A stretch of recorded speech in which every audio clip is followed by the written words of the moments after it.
প্রিয় দর্শক, আজ আপনাদের নিয়ে এসেছি ফুরফুরা শরীফের মুজাদ্দিদে জামান রহমতুল্লাহ আলাই ও শামসুল ওলামা মাওলানা গোলাম সালমান আব্বাসী রহমতুল্লাহ আলাই উভয়ের খলিফা মরহুম মগফুর আলহাজ মাওলানা আব্দুল মজিদ পীর সাহেব রহমতুল্লাহ আলাইহের ইসালে সওয়াব মাহফিলে। এই মাহফিলটি প্রতি বছরই অনুষ্ঠিত হয়ে থাকে বগুড়া জেলার দুপচাচিয়া উপজেলায় করমজি গ্রামে।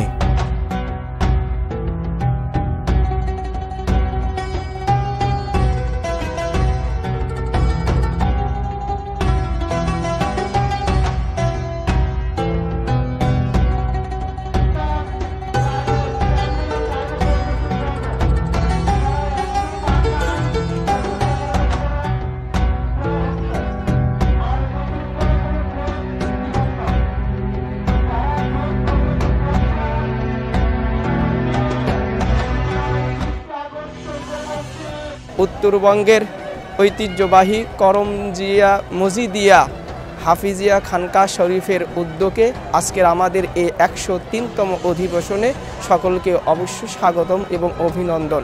আমরা সকলেই জানি ফুরফুরার দাদা হুজুর সহ সকল হুজুরের আওলাদরা এই অনুষ্ঠানটাকে প্রাণবন্ত করে সেই 1-2 বছর নয়, প্রায় শতাব্দী ধরে 103তম অধিবেশন আমরা আয়োজন করতে সক্ষম হয়েছি।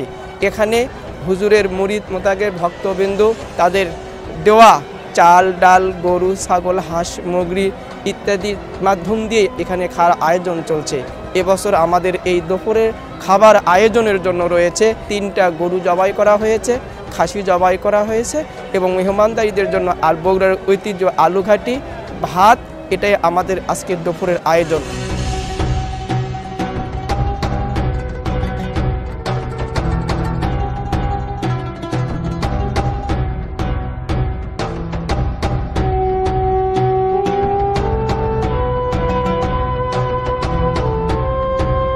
ইসালে সওয়াব উপলক্ষে হাজার হাজার ধর্মপ্রাণ মুসল্লিদের দুপুরের খাবারের আয়োজন করা হয়ে থাকে। বিভিন্ন উপজেলা শহর ও গ্রাম থেকে এই তাবারক খেতে ছুটে আসেন অনেকেই।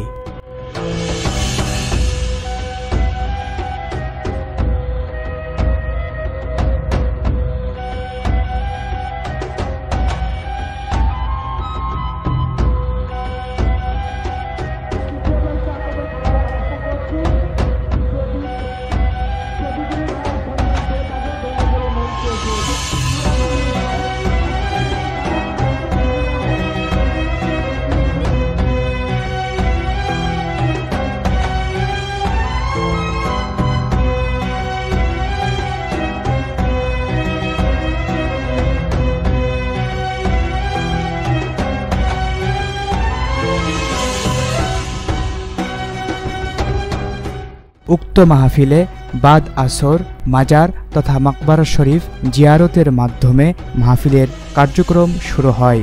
বাদ মাগরিব হালকাই জিকির ও বাদ এশা হতে প্রখ্যাত আলেম ও বক্তাগণ কোরআন ও সুন্নাহর আলোকে বয়ান পেশ করেন।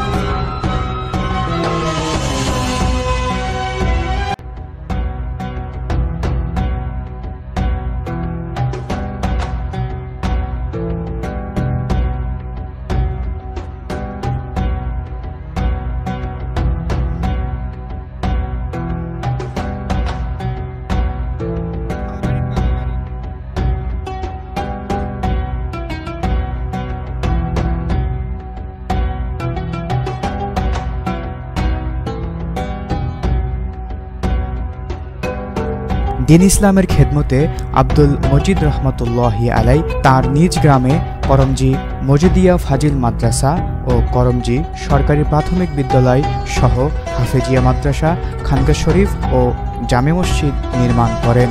এছাড়াও সীতাহার ঈদগাহ, ভাটাহার কোনকাই ঈদগাহ, গোপীনাথপুর দারুস-সুন্নাহ, মজিদিয়া খানকা শরীফ সহ 20-এর অধিক দ্বীনী প্রতিষ্ঠান নির্মাণ করেন।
এটি চলছে 103তম অধিবেশন, যাকে কেন্দ্র করে এত আয়োজন। আমরা তার সম্পর্কে জানবার চেষ্টা করব। আপনারা দেখছেন এখানে যে মাকবারা শরীফটি রয়েছে, সেখানে শায়িত আছেন আলহাজ মাওলানা আব্দুল মজিদ রহমতুল্লাহ আলাই। তিনি জন্মগ্রহণ করেন বাংলা 1258 বঙ্গাব্দে এবং ইংরেজি 1852 সালে বগুড়া জেলার দুপচাচিয়া উপজেলার করমজি গ্রামে। তার পিতার নাম মরহুম বিরাজুল্লাহ ও মাতার নাম মরহুমা মিলন বিবি।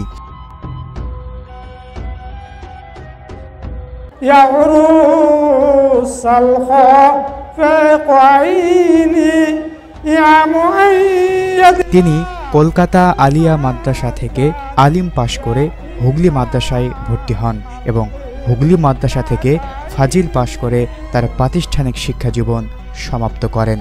মাওলানা আব্দুল মজিদ রহমতুল্লাহ আলাই পেশা জীবনে মোজাদ্দেদে জামান আবু বকর সিদ্দিকী আল কুরাইশি রহমতুল্লাহ আলাইহের পরামর্শক্রমে গোলাম সালমান আব্বাসী রহমতুল্লাহ আলাই তাকে হুগলি মাদ্রাসার শিক্ষক হিসেবে নিয়োগ প্রদান করেন। হুগলি মাদ্রাসায় 1 বছর চাকরি করার পর গোলাম সালমান আব্বাসী রহমতুল্লাহ আলাই ও আবু বকর সিদ্দিকী রহমতুল্লাহ আলাই উভয় তাকে খেলাফত প্রদান করেন এবং মুরিদ করার অনুমতি দেন। মাওলানা আব্দুল মজিদ পীর সাহেব রহমতুল্লাহ আলাইহের মুরিদের সংখ্যা ছিল প্রায় 70 থেকে 80 হাজার।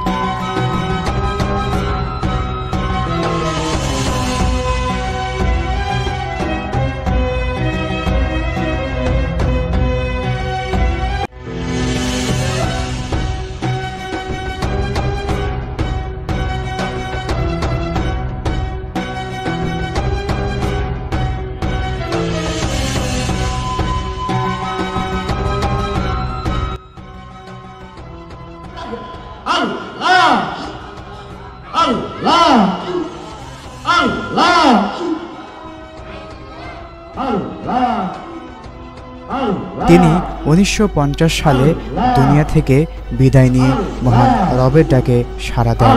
করমজি মাদ্রাসা মাঠে তার মাজার শরীফ রয়েছে।